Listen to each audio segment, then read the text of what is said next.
Hey guys, आज की video में हम देखेंगे what is refraction of light.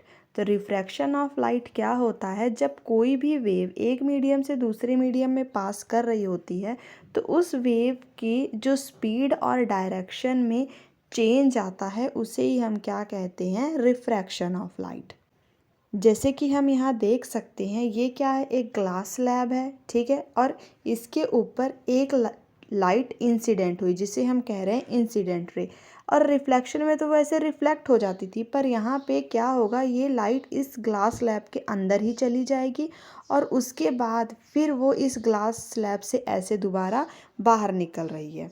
तो अब हम यहाँ पे देख सकते हैं कि इसमें भी क्या है, एक नॉर्मल है। पर आप अगर ध्यान से देखेंगे तो कई बार क्या हो रहा है कि ये जो इंसिडेंट लाइट है यहाँ पे तो नॉर्मल के पास आ गई है, बट जब ये बाहर निकल रही है तो ये नॉर्मल से ऐसे दूर जाती हुई दिखाई दे रही है। तो इसका भी रीज़न होता है। इसमें भी क्या होता है, अगर लाइट रेरर मीडियम का मतलब होता है जहाँ पे अच्छे से लाइट ट्रैवल कर पा रही है, जैसे कि यहाँ पे हो गया एयर, रेरर मीडियम है।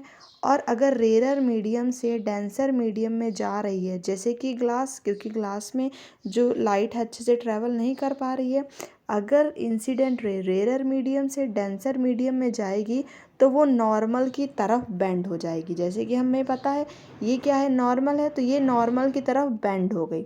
But on the other hand अगर light denser medium to rarer medium में जाएगी तो वो नॉर्मल से अवे बेंड हो जाएगी, जो कि हमें यहाँ पे लास्ट में दिखाई दे रहा है। पहली बारी तो रेरर से डेंसर में आ रही है इसीलिए bend towards the normal, but next time ये डेंसर टू रेरर जा रही है इसलिए bends away from the normal.